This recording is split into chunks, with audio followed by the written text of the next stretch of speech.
For the last year of my father's life, my brother gave up everything to take care of him.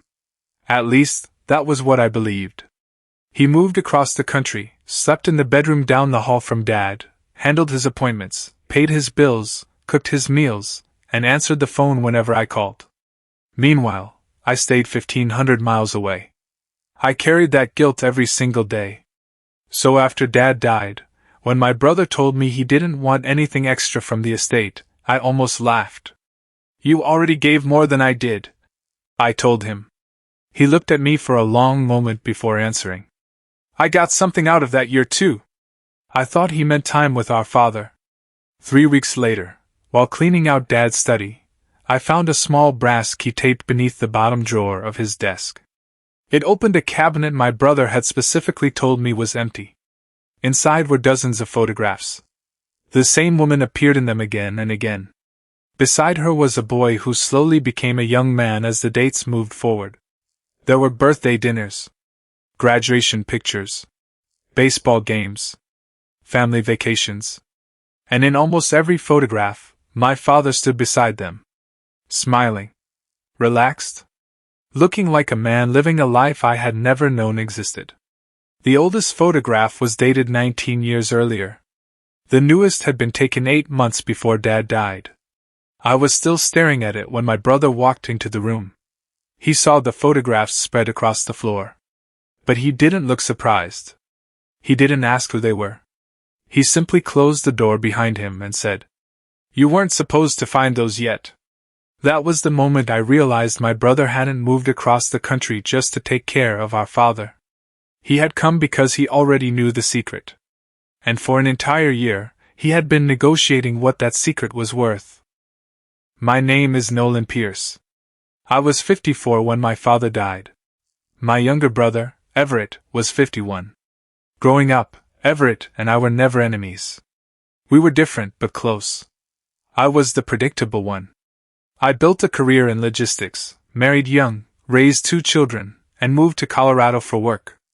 Everett took more chances. He changed careers several times, moved from city to city, started businesses that almost worked, and somehow always landed on his feet. Dad used to describe us in one sentence. Nolan builds the road. Everett finds the shortcut.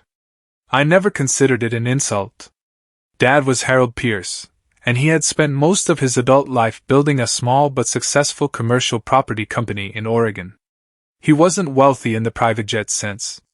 But he owned several buildings, 2 pieces of undeveloped land, and investments that had grown steadily over the years. Our mother died when Everett and I were in our 30s. After that, Dad lived alone. For years he seemed fine. Then things began changing. He repeated stories. Forgot appointments. Left groceries sitting in his car. Once, he called me at 6 in the morning because he couldn't remember where he had put his house keys. I started calling every day. Everett called too. But phone calls weren't enough. Eventually, Dad needed someone physically there. I had a job I couldn't easily leave. My wife was helping our daughter through a difficult divorce, and our grandson had practically become part of our household. Everett had fewer responsibilities tying him down. One evening, he called me. "I'm going to move in with Dad." I remember sitting at my kitchen table, completely silent. "For how long?" "As long as he needs me." "You'd move to Oregon?" "Yes." "What about your apartment?" "I'll let it go." "Your consulting work?" "I can do some remotely." I felt something that still embarrasses me. Relief. Immediate, overwhelming relief. My brother was volunteering to carry the responsibility I was terrified I couldn't handle. "Everett, I don't know what to say." "Don't say anything. I should be there too. You have your life, Nolan." "So do you." He was quiet. Then he said, "Dad needs one of us." "I can do it." I thanked him. I thanked him so many times that year. I had no idea what I was actually thanking him for. Everett moved into Dad's house that September. At first, everything improved. Dad started eating regular meals. His medications were organized. The bills stopped piling up. Everett sent me updates almost every evening. Dad had a decent day. Dad seemed tired. Dad remembered an old story. Dad asked about your kids. Sometimes Everett sent pictures. Dad sitting on the porch. Dad reading the newspaper. Dad asleep in his favorite chair. Those photographs became precious to me. Looking back, I understand something painful. Photographs were being used to show me one version of my father while another set of photographs remained locked away. I visited 4 times that year. Each trip lasted 3 or 4 days. Everett always seemed exhausted. He cooked. He cleaned. He drove Dad everywhere. He kept a notebook of medications and appointments on the kitchen counter. I watched him doing all of it and felt ashamed. One night, after Dad went to bed, Everett and I sat in the kitchen. "You've done more for him in 6 months than I have," I said. Everett shrugged. "You call every day. That's not the same." No. That answer hurt because it was true. I stared at the table. "When all this is over, I want you to take more from the estate." Everett immediately shook his head. "I don't want to talk about that. I mean it. Nolan, you're giving up a year of your life." He looked toward the hallway to make sure Dad wasn't listening. Then he leaned back. "You think I'm losing something by being here, aren't you?" His expression changed. "Only slightly. I'm learning things." I smiled because I misunderstood him. "About Dad?" "Yeah," he said. "About Dad." I thought he meant childhood stories. Family history. Regrets. Memories. I had no idea Dad was telling him about people whose existence had been hidden from me for almost 20 years. About 8 months after Everett moved in, something strange happened. I called Dad one afternoon. Everett answered. "Dad around?" "He's sleeping." "At 2? Rough morning. Everything okay?" There was a pause. "Yeah." Then I heard a woman's voice in the background. It was distant, but unmistakable. "Who's there?" I asked. Everett answered immediately. "A home care coordinator." "Since when do we have one?" "She's just evaluating some options." I accepted the explanation. Why wouldn't I? Everett had earned my trust. That was the cruelest part. Trust doesn't always disappear because someone lies convincingly. Sometimes it disappears because you discover they never needed convincing lies. You were already willing to believe them. A few weeks later, I visited. While putting dishes away, I found a coffee mug in the dishwasher with the letter M written on the bottom in permanent marker. "Whose is this?" Everett glanced at it. Probably one of Dad's old mugs. Dad had never labeled his dishes. Again, I let it go. Then, during my final visit before Dad died, I noticed a framed photograph missing from the hallway. It had shown Mom, Dad, Everett, and me at a lake when we were teenagers. "Where's the lake picture?" Everett looked toward Dad. Dad took it down. "Why?" Dad was staring at the television. Everett lowered his voice. "He gets emotional sometimes." I nodded. Another explanation. Another closed door. Dad declined quickly near the end. Everett called me on a Tuesday morning. "You should come." Those 3 words told me everything. I flew out that night. Dad looked smaller than I remembered. For 3 days, Everett and I barely left the house. There were moments when Dad seemed completely present. Others when he looked at me as if he were searching for my name. On my second evening there, I sat beside his bed. Dad opened his eyes. "Nolan? I'm here." His hand moved across the blanket until I took it. He whispered, "Your brother knows." I leaned closer. "Knows what?" Dad looked toward the doorway. Everett wasn't there. "Dad?" His breathing became uneven. "Everett knows." "About what?" He closed his eyes. I thought he had drifted off. Then he whispered 2 words. "The pictures." I didn't understand. "What pictures?"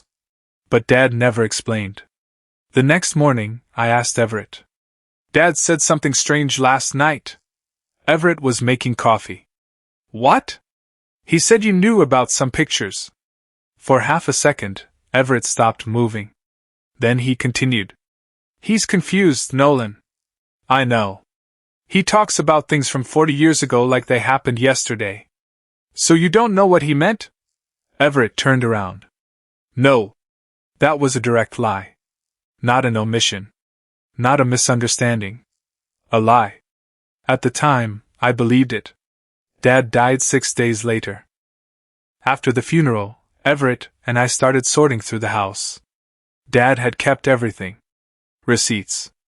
Old contracts. Letters. Boxes of photographs.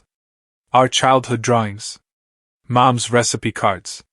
I found a note I had written to Dad when I was 9 asking him to stop working late and come watch my baseball game. I sat on the floor holding it for almost 10 minutes. Grief does strange things. A piece of paper can suddenly weigh more than furniture. Everett handled grief differently. He stayed busy. Keep. Donate. Trash.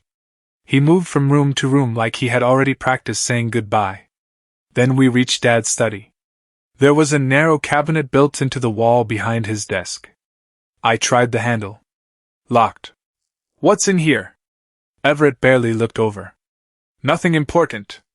Then why is it locked? Dad kept old business records in there. Where's the key? No idea. He said it too casually. The next morning, Everett left to meet Dad's attorney. I stayed behind. While cleaning the desk, I pulled out the bottom drawer. Something caught underneath it. A small piece of tape. Attached to it was a brass key. I stared at that key for several seconds. Then I looked at the cabinet. Part of me told myself not to open it. But Dad's final words returned. Your brother knows. The pictures. I unlocked the cabinet. Inside were 3 photo boxes. No business records. No contracts. Just photographs. I opened the first box. A woman with dark hair stood beside Dad outside a restaurant. The date on the back was 19 years earlier. Another photograph showed the same woman sitting on a park bench beside a boy who looked about 4. Dad stood behind them. Another showed the boy at 10. Then 12. Then 15. Dad appeared at birthdays. School events. Weekend trips.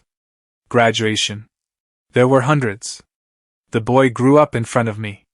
And the older he became, the harder it became to ignore what I was seeing. He had Dad's eyes. Everett's chin. My smile. I picked up the newest photograph. Dad sat on the back porch. The woman was beside him. The young man stood behind his chair with one hand on Dad's shoulder. On the back, Dad had written, Mara and Julian. 8 months ago. That was when Everett returned. He stopped in the doorway, saw the photographs, and said, You weren't supposed to find those yet. I stood up. Who are they? Everett put his keys on the desk. Nolan. Who are they? He closed the door. I remember that small movement more clearly than anything else. Closing the door. As if the secret still needed privacy. Everett sat down. The woman is Mara Ellis. I can read. He looked at the photograph in my hand. And Julian is her son. Dad's son? Everett didn't answer. That was enough. I felt something inside me drop. No. Nolan. No. Listen to me. Dad had another son? Everett rubbed both hands over his face. Julian is 22. I looked back at the photographs. 22. The pictures only went back 19 years, but the relationship went further. Did Mom know? I don't know. You don't know? Dad said she never confronted him about it. That isn't an answer. It's the only answer I have. I started walking around the room. Every photograph suddenly felt offensive. Dad holding Julian's birthday cake. Dad standing at his graduation. Dad smiling beside Mara. You knew. Everett said nothing. How long? Nolan. How long did you know? About 11 months. I froze. Everett had moved in 12 months earlier. 11 months. I did the math immediately. You found out right after you moved here. Yes. And you never told me. Dad asked me not to. I laughed. It wasn't because anything was funny. You obeyed him? It was complicated. Complicated? You weren't here. The moment he said it, he regretted it. But it was too late. You're right, I said quietly. I wasn't. That's not what I meant. Yes, it is. I pointed at the photographs. So while I was calling every night asking how Dad was doing, you were sitting here learning that we had a brother? Yes. And Mara came here? Yes. The woman I heard on the phone? Yes. The mug? Hers. I stared at him. Did Julian come here too? Everett looked down. Several times. My stomach turned. While I was visiting? No. You made sure of that? Yes. That answer was worse. This wasn't a secret Everett had accidentally kept. He had managed it. Scheduled around it. Protected it. And I still didn't know why. I thought the photographs were the betrayal. They weren't. They were only the door. I asked Everett why he had kept Julian hidden from me. He kept saying Dad wanted time. Time for what? To explain. To decide. To make things right. But Dad had died without doing any of those things. Then I asked the question that changed the entire conversation.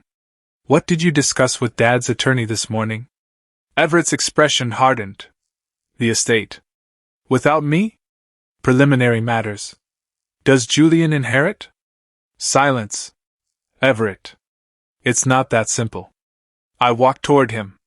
Then make it simple. He stood. Dad made arrangements. What arrangements? He wanted Julian protected. Protected from what? From this. He gestured toward me. I couldn't believe it. From me? From the family exploding. The family already exploded. I just wasn't informed. Everett looked exhausted. There's an agreement. What agreement? He didn't answer. I opened Dad's desk drawers. What are you looking for? The agreement. It isn't here. Where is it? With the attorney. What does it say? Everett hesitated. That hesitation told me there was more. Finally, he said, Mara and Julian agreed not to challenge Dad's estate. Why would they challenge it? Because Julian could make a claim. And what did they get?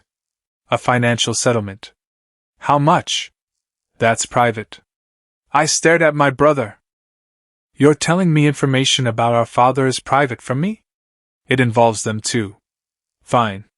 What involves you? Everett's eyes shifted. There it was. The question he didn't want. What did you get, Everett? Nothing. I stepped closer. You've lied to me for 11 months. Try that answer again. His jaw tightened. I didn't get a settlement. That's not what I asked?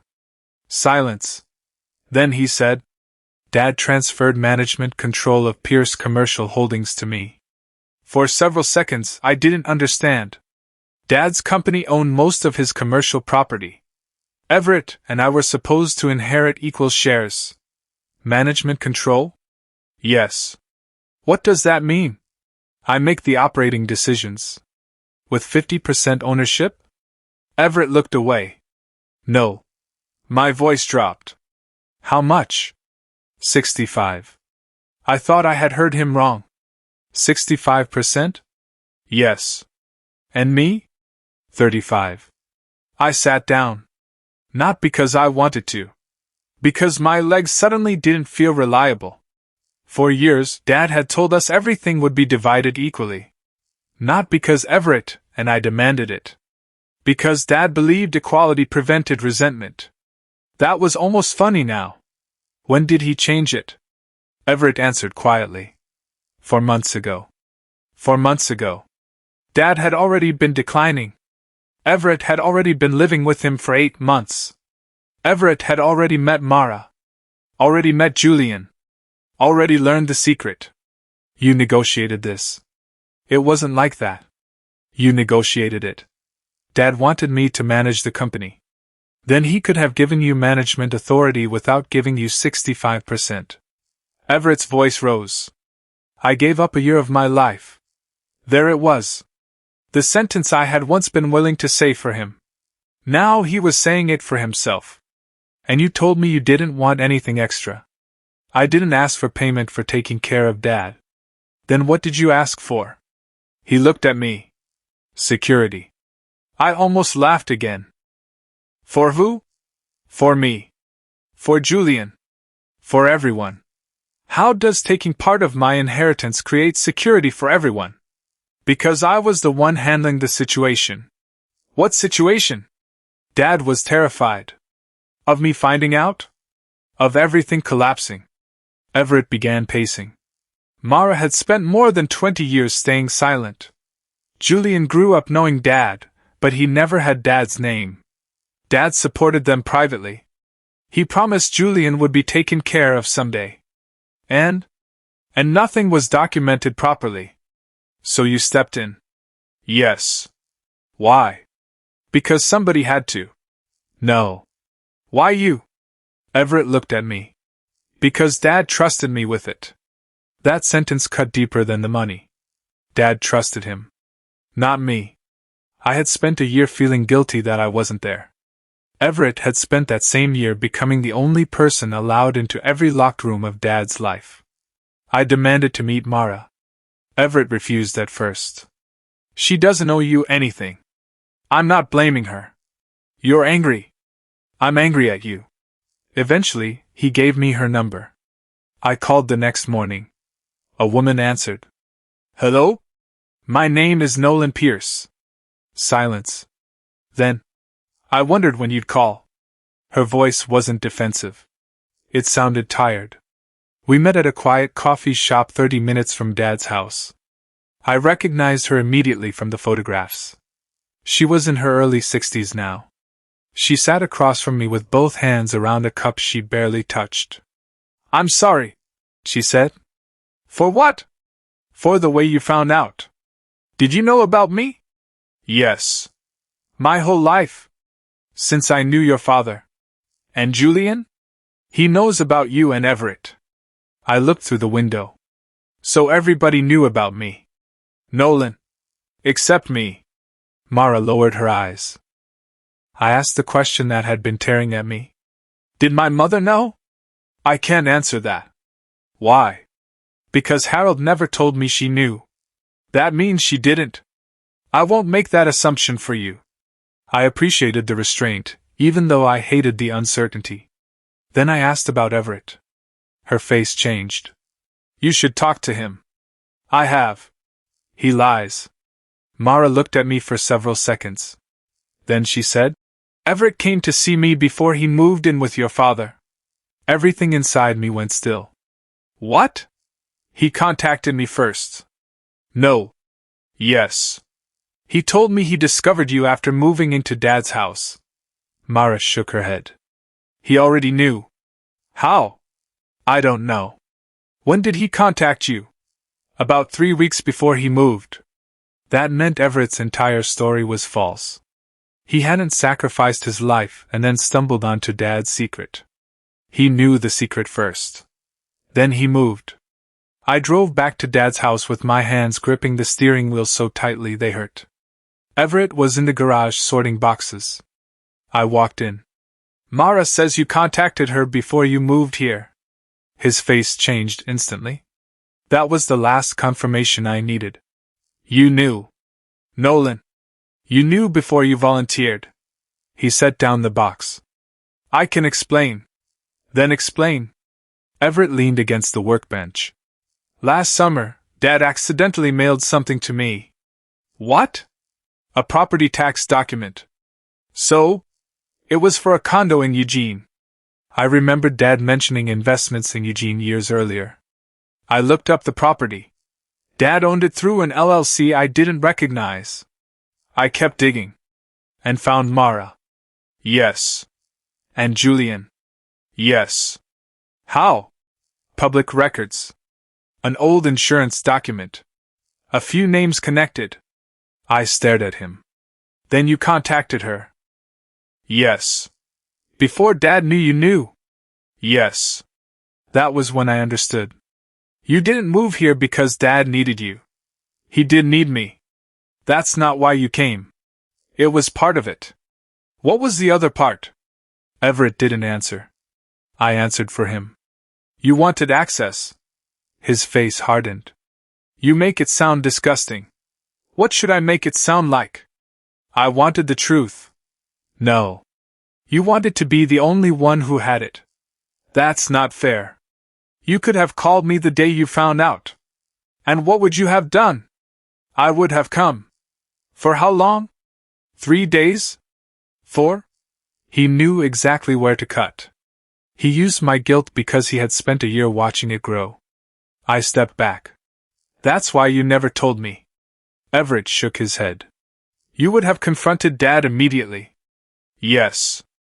He wasn't ready. But you were ready to negotiate with him. I was trying to fix what he left broken. And somehow fixing it gave you 65% of the company. Everett had no answer. Julian asked to meet me 2 days later. I almost said no.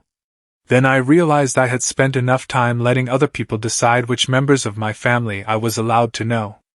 We met in a public park. He was 22. Tall. Dark hair. Quiet. And painfully familiar.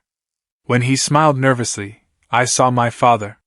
When he looked away, I saw Everett. When he pushed his hands into his jacket pockets, I remembered doing the same thing at that age. Hi, he said. Hi. Neither of us knew what came next. Finally, Julian said, I'm sorry about your dad. I nearly corrected him. Our dad. But the words caught in my throat. Thank you. We walked. Julian told me Dad had been part of his life for as long as he could remember. Not every day. Not even every week. But consistently. Dad attended school events when he could. Helped with tuition. Called on birthdays. Taught Julian to drive. That detail hurt more than I expected. Dad had taught me to drive too. Same man. Same ritual. Different son. Different life. Did you know he had us? I asked. Julian nodded. My mom told me when I was 14. And you never wanted to meet us? I did. What stopped you? Your dad. Again. Your dad. He said it would hurt too many people. I looked away. He was right about that. Julian became quiet. Then he said something I wasn't expecting. Everett told me you might hate me. I stopped walking. What? He said you'd probably see me as someone trying to take part of your family. When did he say that? Months ago. Everett hadn't merely hidden Julian from me. He had been defining me to Julian before I ever got the chance to speak for myself. What else did he tell you? Julian looked uncomfortable. He said he could make sure everything stayed peaceful. How? He said he would handle the estate. There it was again. Everett in the middle. Everett translating Dad to me. Me to Julian. Julian to Dad. Everyone receiving the version of the truth Everett found useful. Dad's attorney was a woman named Celeste Warren. She had worked with him for nearly 15 years. I scheduled a meeting without Everett. Celeste looked uncomfortable from the moment I sat down. I understand you discovered the photographs. I discovered a lot more than photographs. She folded her hands. What can I clarify? Everything. Some details were protected. Others weren't. Dad had revised his estate plan 4 months before his death. Everett received 65% of Pierce's commercial holdings. I received 35%. Julian received a separate trust funded with cash and the Eugene condo. Mara received nothing directly. That was the agreement I already knew about. Then Celeste mentioned something else. There is also a private option agreement. What does that mean? She hesitated. It concerns a parcel of land your father purchased 26 years ago. I knew the property. 40 acres outside the city. Dad bought it when Everett and I were young. For decades, it was mostly worthless. Then development began spreading toward it. What about it?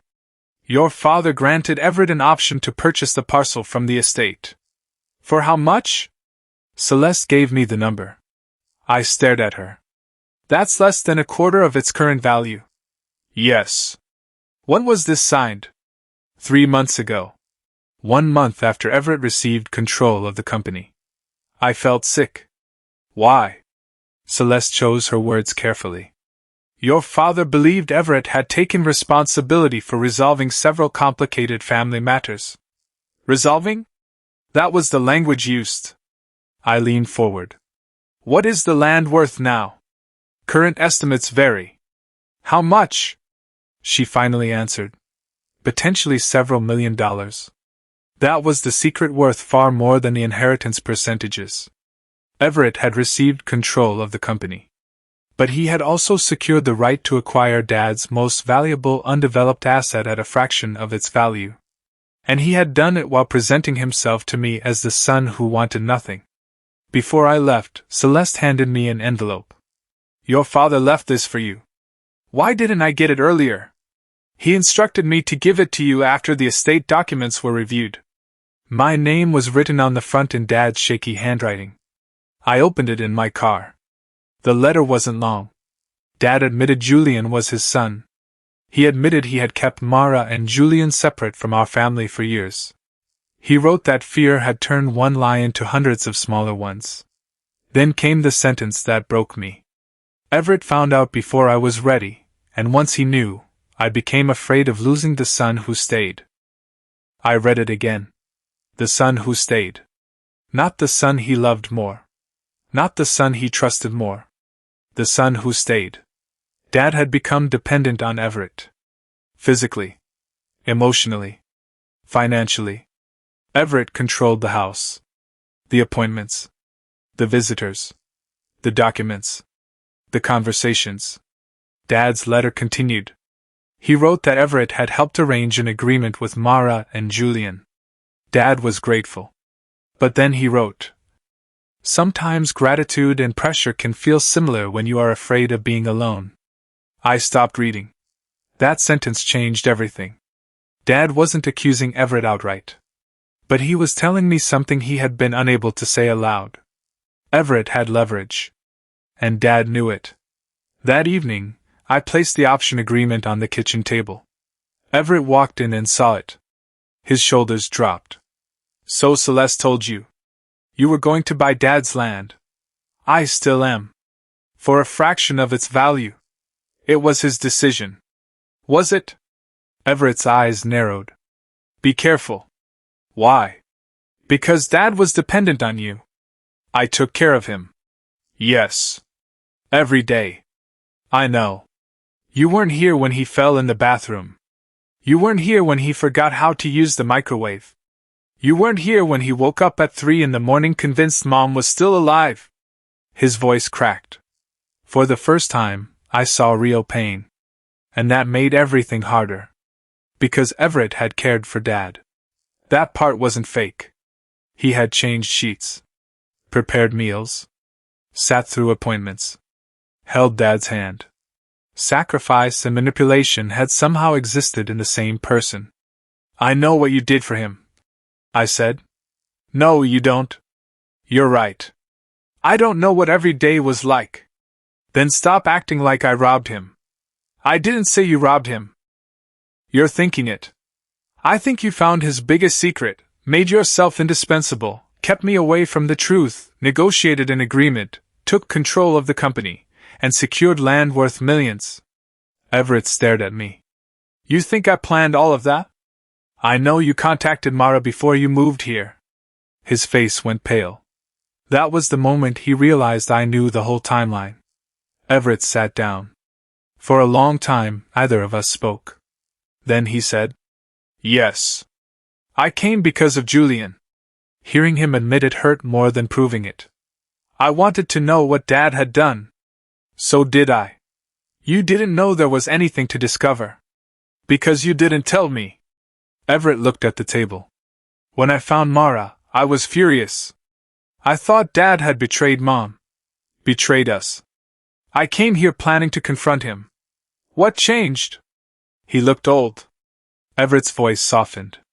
I walked into this house ready to demand answers, and Dad could barely get out of his chair. For a moment, I could picture it. My angry brother. Our frightened father. And then? I asked. He admitted everything. All of it? Most of it. And you stayed? Yes. Why? At first? Because I thought somebody needed to clean up the mess. And later? Everett looked at me. Because for once, Dad needed me more than he needed you. That sentence silenced me. There it was. Not money. Not land. Something older. Something that had been growing since childhood. You thought he preferred me. I knew he did. That's not true. It felt true. Everett laughed bitterly. You were the reliable son. The successful one. The one he bragged about. Every time one of my businesses failed, Dad asked why I couldn't build something stable like Nolan. I had never known. Everett. When he needed help, I finally had something you didn't. Access. Yes. He looked ashamed. But he didn't deny it. And you used it. At first, I told myself I was protecting him. At first? His eyes met mine. Then I realized Dad would agree to almost anything if I promised to keep the situation under control. The room went silent. There are confessions you want. Then there are confessions you wish you had never heard. I asked Everett whether he had pressured Dad into changing the estate. He refused that word. Pressure. He said Dad made his own decisions. But he admitted something else. He had repeatedly reminded Dad what could happen if Julian challenged the estate. Legal disputes. Public records. Family conflict. Questions about years of hidden financial support. Everett positioned himself as the solution. Give Julian a trust. Give Mara privacy. Give Everett control. Keep Nolan out until everything is signed. And the land? I asked. Everett looked down. I asked for it. Finally. No excuses? You asked Dad for the option? Yes. Why? I wanted something that was mine. You already had 65% of the company. I knew you'd fight that. So you wanted something harder to touch. Yes. I looked at my brother and realized the most valuable thing he gained that year wasn't land. It wasn't company shares. It wasn't even money. It was control over the truth. For 11 months, Everett decided who knew what. Dad knew Julian. Mara knew about us. Julian knew about me. Everett knew everything. And I knew only what Everett chose to tell me. That was the real advantage. Information. He had become the gatekeeper of our family. And then he turned that position into ownership. That night, I returned to the cabinet. I went through every photograph again. Near the bottom of the final box, I found something unexpected. The lake photograph. The one that had disappeared from the hallway. Mom. Dad. Everett. Me. All four of us. On the back, Dad had written something recently. The family I had. The family I risked. I sat on the floor holding it. Then I found another photograph beneath it. Dad with Mara and Julian. On that one, he had written, the family I hid. 2 photographs. 2 families. 1 man standing in both. For years, I had thought betrayal meant choosing one person over another. Dad had done something different. He had tried to keep everyone. Mom. Mara. Everett. Me. Julian. He avoided the consequences by dividing his life into separate rooms. Then, when he became too old to keep those doors closed himself, Everett took over the keys. Literally and emotionally. And I finally understood why Dad had removed our lake photograph from the hallway. It wasn't because it made him emotional. It was because Mara and Julian had started visiting the house. Everett had taken down evidence of one family to make space for the other. Even the walls had been rearranged to protect the lie. A week later, Julian called. I heard there's a problem with the estate. There are several problems. Is it because of me? No. You don't have to protect me. I'm not. I told him the truth. My problem is with Everett and Dad. Not with you. Julian became quiet. Then he surprised me. I don't want the trust. What? I don't want money that makes everyone think I showed up because someone died. That money was Dad's decision. So was everything else. There was wisdom in that sentence I wasn't expecting from someone half my age. I told Julian not to make a decision out of guilt. You existed before I knew you existed, I said. That isn't something you need to apologize for. He was silent. Then he asked, Can I call him Dad when I talk to you? The question nearly destroyed me. Because I realized Everett and Dad had made Julian feel like even his language required permission. Yes, I said. He was your father too. Julian breathed out slowly. Thank you. That was the first moment, since opening the cabinet, when something inside me felt less broken. Celeste recommended independent legal counsel. I got it. Not because I wanted to destroy Everett. Because Dad's letter raised serious questions about how the estate changes had happened. Dad had been declining. Everett had been his primary caregiver. Everett had controlled access. And Everett had personally benefited from decisions made during that period. My attorney told me challenging the documents could become expensive and ugly. Everett called me the same evening. You hired a lawyer? Yes. You're really doing this? I need to know whether Dad made those decisions freely. He did. Then the documents will survive scrutiny. You're going to drag his final months through court? No. I'm trying to understand them. Everett became angry. This is exactly why Dad didn't want you told. That sentence ended whatever patience I had left. No, Everett. Dad didn't want me told because the truth exposed him. You didn't want me told because the truth benefited you. He said nothing. You keep combining those two things because it makes your choices sound loyal.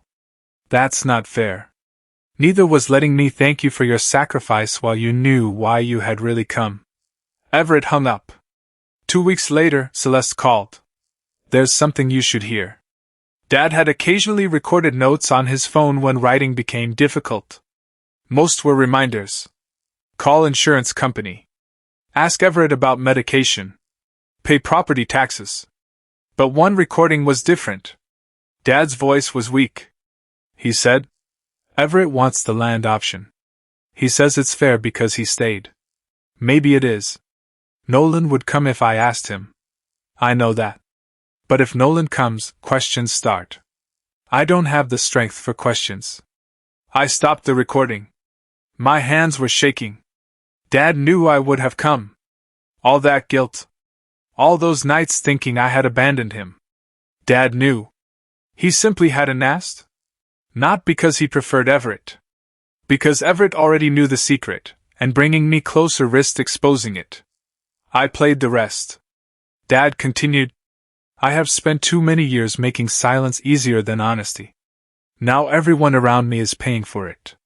That was the closest thing to an apology I ever received. It wasn't enough. But it was real. I asked Everett to meet me at Dad's house one final time. We sat in the living room where Dad had spent most of his last year. I played the recording. Everett listened without speaking. When it ended, he stared at the floor. Finally, he said, I didn't know he recorded that. I figured. You think I manipulated him. I think you loved him. Everett looked up. And I think you took advantage of the fact that he needed you. His eyes filled, but he kept his voice steady. Both can be true. That's what makes this so difficult. I wasn't interested in turning Everett into a villain. Villains are easier. They let you hate them without remembering the years before the betrayal. Everett was my brother. He had cared for our father. He had also lied to me. He had protected Dad. He had also protected himself. He had helped Julian. He had also used Julian's existence as leverage. Human beings rarely betray each other in clean, simple ways. Sometimes love is sitting right beside selfishness. Sometimes sacrifice becomes entitlement. And sometimes a person convinces himself he deserves whatever he can take because he suffered while earning the opportunity. The legal dispute never reached a courtroom. Everett eventually agreed to mediation. The 65/35 company split was reversed. We returned to equal ownership. Everett kept management responsibility because, despite everything, he understood the business better than I did. But major decisions required both of us. The land option was cancelled. Instead, the property remained part of the estate, and would eventually be sold at fair market value. Julian kept the trust in Eugene condo Dad had created for him. I supported that completely. Everett did too. Mara asked for nothing. The final agreement took months. But the hardest part had nothing to do with signatures. It was deciding whether Everett and I still had a relationship once there was nothing left to negotiate. Several months later, Everett came to my house in Colorado. It was the first time we had been alone together since the estate was settled. We sat on my back porch. He looked older. So did I. "I thought you'd never speak to me again," he said. "I considered it. I wouldn't blame you." I looked at him. "That's not an apology." He nodded. "No." Then he took a breath. "I'm sorry I let you believe I moved there without knowing." I waited. "I'm sorry I kept Julian from you. I'm sorry I let Dad make decisions while he was afraid of what would happen if I left." His voice became quieter. "And I'm sorry I started thinking that because I was doing the hard work, I deserved the advantage."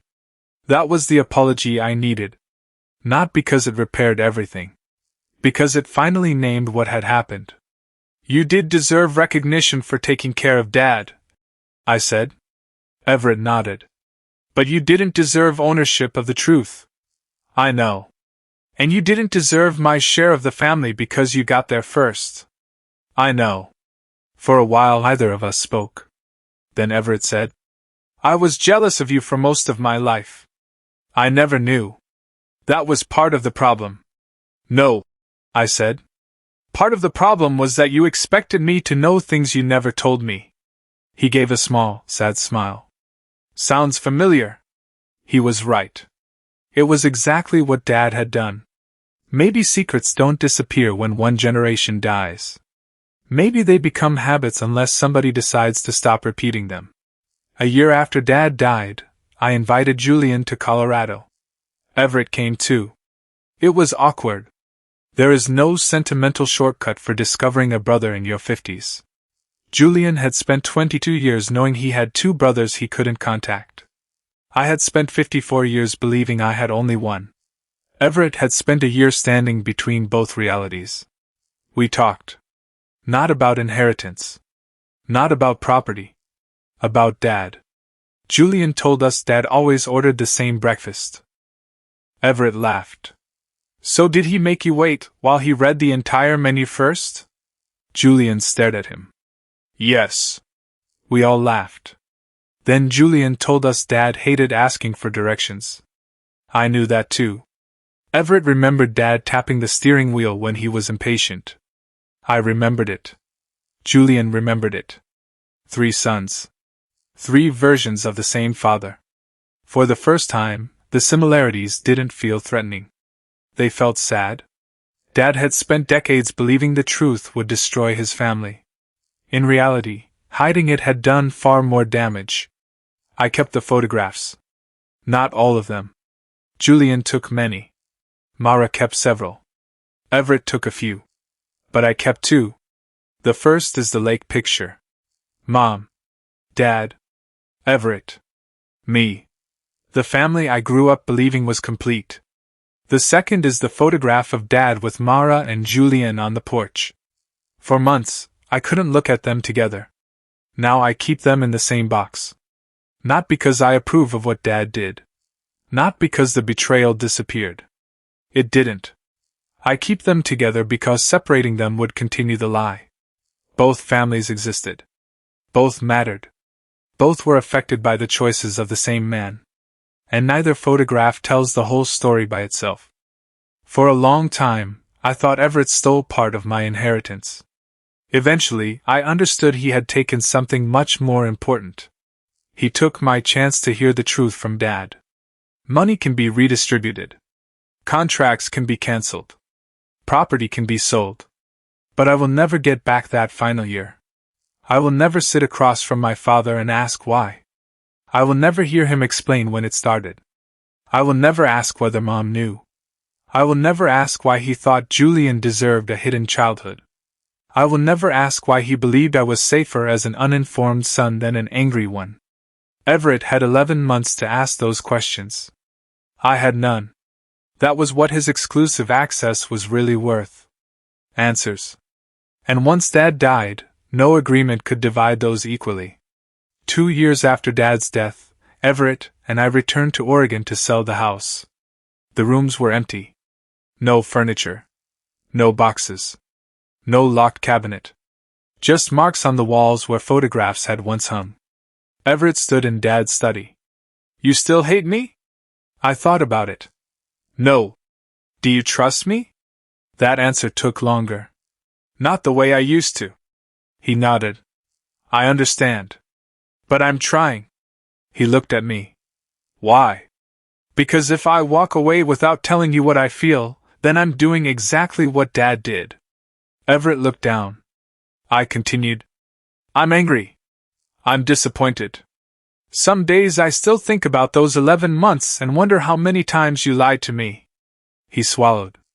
"But you're my brother. And I would rather have an imperfect relationship built on uncomfortable truth than another perfect-looking family built on silence." Everett wiped his eyes and nodded. That was all. No dramatic embrace. No instant forgiveness. Just two brothers standing in an empty room, finally saying things before it was too late. People still tell me Everett sacrificed a year to take care of our father. I don't correct them. Because he did. He gave up his apartment. His routine. His freedom. He cooked meals, drove to appointments, cleaned the house, and stayed beside Dad when the rest of us were far away. But sacrifice doesn't erase betrayal. And betrayal doesn't erase every act of love that came before it. Both can exist. That is the part nobody prepares you for.